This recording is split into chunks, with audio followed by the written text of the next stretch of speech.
Liberty Radio News from Independent Journal Review for December 23rd. President Obama has nominated Matthew Butler for a seat on a federal elections panel, the Election Assistance Commission. In this role, Butler would be part of election oversight activities, including the creation of guidelines and certifying voting systems. Butler's resume includes work with groups like Progressive Media USA, in which Butler says he, quote, rectified structural legal problem to avoid a potential $5 million IRS tax penalty. And this has sent up red flags for some critics, including former Federal Election Commissioner Hans von Spakovsky. They are calling on Butler to fully disclose his dealings with the IRS and point to Butler's lack of related experience and partisan work history with politically left-leaning organizations as cause to oppose his nomination. Days after the White House warned North Korea a proportional response to their cyber attack was coming, North Korea's internet service went down. Service was reportedly spotty for several days and is now apparently completely offline. Doug Mattery, director of internet analysis at Dine Research, said it appeared to be a victim of a DDoS or distributed denial of service attack on their routers. No group is taking responsibility for the outage. A majority of North Koreans do not have internet access, so this outage is affecting government functions and the upper-class citizens. Milwaukee County District Attorney John Chisholm announced police officer Christopher Manny will not be charged for the April 30th shooting death of Dontre Hamilton. In his statement, Chisholm said, quote, based on all the evidence and analysis presented in this report, I come to the conclusion that Officer Manny's use of force in this incident was justified and self-defense, and that defense cannot be reasonably overcome to establish a basis to charge Officer Manny with a crime. The state of Wisconsin prepared for protests in the wake of the news, opening its emergency operations center and putting the National Guard on standby to respond should the need arise. Reports of ISIS brutality involve new attacks on Christianity and Christian churches, with reports that converted churches in Iraq cities have been turned into torture chambers and prisons. One of the oldest Christian churches in Iraq, St. George's Monastery, has reportedly been turned into a detention center for women. Journalist Jürgen Tautenhofer spent 10 days with members of ISIS and reported that the most concerning thing about the group is their belief that, quote, all religions who agree with democracy must die. ISIS militants have also been pulling down church crosses and replacing them with their infamous black flag. This has been Amy Curtis with your Vigilant Liberty Radio News from Independent Journal Review for December 23rd. VLR.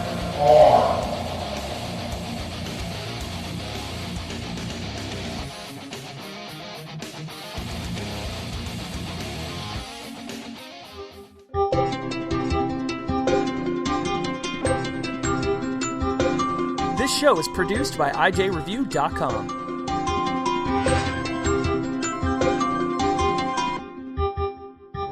This show is copyright by VLR Media.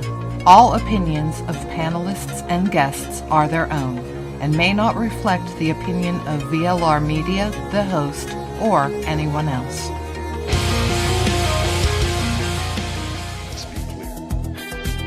Let's be clear. Now let's be clear. There are no winners here. Now let's be clear. Now let's be clear. Now let's be clear. There are no winners here. Two minds are better than one. Time for the right mics with Mike Miller and Michael Hausum.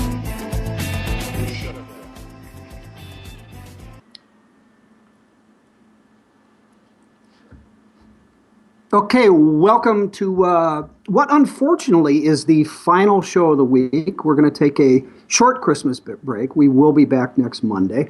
Welcome to the Right Mics with Mike Miller and Michael Hausum. As is usually the case, lots of stuff going on today, brother. We have a guest at 2:30. It is Ann Craig Cinnamon. When you read her bio, Hausum, it reminds you a little bit of Jody Adler. I mean, she's been in radio and TV for years. She and her husband publish a magazine, and she's an author. And she has a great, but very interesting, intriguing book called Walking Naked in Tehran. I will not tell the audience what that's about, but it's pretty fascinating. She and her husband, what'd she tell me? All 7 continents, 80 countries, traveled. So looking forward to having Ann on the show. She'll be on at 2:30. You can ring us up here. It's your last chance before next Monday, 412-567-6879. And to do the total pimp job, as per usual, as he likes to say, is my brother from another mother, Michael Hausen. Michael, pimp us in, man. Hey, by the way, just speaking of walking naked in Tehran, my manuscript of Walking Naked Through South Coast Plaza is still being evaluated by HarperCollins. That's just And I'm guessing it's going to be a pictorial? yeah, it's like a coffee table book. Okay, good. Okay, so folks, the ways to follow and get involved in what we're doing. Number one is Twitter, and that is at The Right Mics, MICS. By the way, my own personal Twitter is at MPHouse, HAUS, and Miller's is at MikesRight13. And then also our website is therightmics.us. And then another thing, if you're an active listener and you like what we're doing, if you could do us a favor, please, go to Spreaker.com, SP as in Paul. It's like speaker with an R there, Spreaker. But you can subscribe to the show, like the show, and also subscribe to Vigilant Liberty. We are in the process of trying to get this show onto iHeartRadio, and the quantities of folks that are subscribed via Spreaker is directly related to when we get up on iHeartRadio. So that'd be something we would really appreciate. And Michael, even if people listen to us on Vigilant Liberty Radio or Spreaker, they still need to visit on a regular basis therightmics.us, because not only do we put up a daily recap of the show, the videos are there, pictures and so forth that you and I find humorous are there. So even if they listen otherwise, they need to show up on the Right Mics, right? Right. And as soon as you get through approving the pictorial, because I'm doing like an excerpt of the Walking Naked Through South Coast Plaza, we'll be putting up some of those pictures as well. And only the best. Yeah, only the best. My subscription site server goes down every time I put up a new picture there. And we'll put that content up free on the rightmics.us. And not because you're censored, because the traffic just clogs everything up, right? Oh, I thought it actually was a censoring issue. Maybe it is traffic. Yeah, I think you just break the server, dude. Right. Hey, so we were just talking off air, Mike, about whether or not you need to join this century and get out of the PC world and get into a Mac. Dude, I've got to tell you my experience with the Mac, with the Apple Store the other day. All right. Folks, if you haven't had an experience with Apple and you wonder why people spend time sleeping on a sidewalk, well, they spend time sleeping on a sidewalk in front of the Apple Store because they're losers with no other lives. But the passion around this brand is obviously a big, huge deal. But I experienced capitalism for the win the other day, and I just want to tell you about my experience, about why I'm basically going to buy anything that Apple sells that will meet a need in my life. So my friend needed to replace her phone, and she had called a couple of Best Buys and a couple of other places looking for a phone. And they had all told her, no, we're out. So she called Apple, and the guy in the Apple Store said, look, the easiest thing to do is just go online to apple.com, go through the process there, and it'll figure out exactly what it is you need and want, and it's perfect. So we sit down at the computer, apple.com, she put in her cell phone number. Immediately, the apple.com website synced with AT&T, figured out what her upgrade options were, the various different things available to her. She picked the particular phone that she wanted, paid for the thing online. And that whole process going through the website was so incredibly simple, it took like 3 or 4 minutes. Less than a half hour later, she got a text that the particular Apple Store that we had chosen, the phone was ready for pickup. She got a text. We walk up to the Apple Store.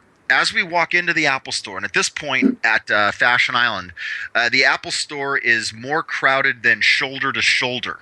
I mean, it is Always just. is. Yeah.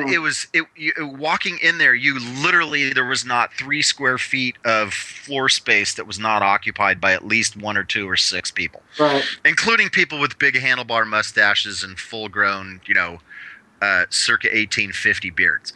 Anyway, Yeah. as we walk in, the guy at the door greets us and he says, "Hi, welcome to the Apple Store." So she smiled, didn't say words, smiled, and just held up her phone that had the confirmation text and bar graph on it. The guy himself didn't say a word, smiled, put his phone up to it, pressed a button, and then said, "Hold on just a second." Less than a minute later, guy comes walking right up to us with the phone with her name printed on the side of it and said, "Here's your phone." Just one quick second, he picked up his phone, pressed the button, waited a second, put the phone up to her and said, "Would you sign right here?" She signed, and he said, "Okay, the phone has now been transferred from your old phone to your new phone. Mhm. It's been activated." So then we run back to my house, stick the new phone against the computer.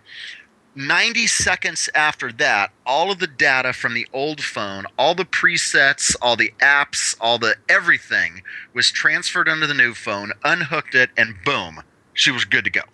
And this is, again, why, Apple is Apple. Listen, I mean, I had the same experience when I bought the iPad Air, and I'm on my third or fourth iPhone.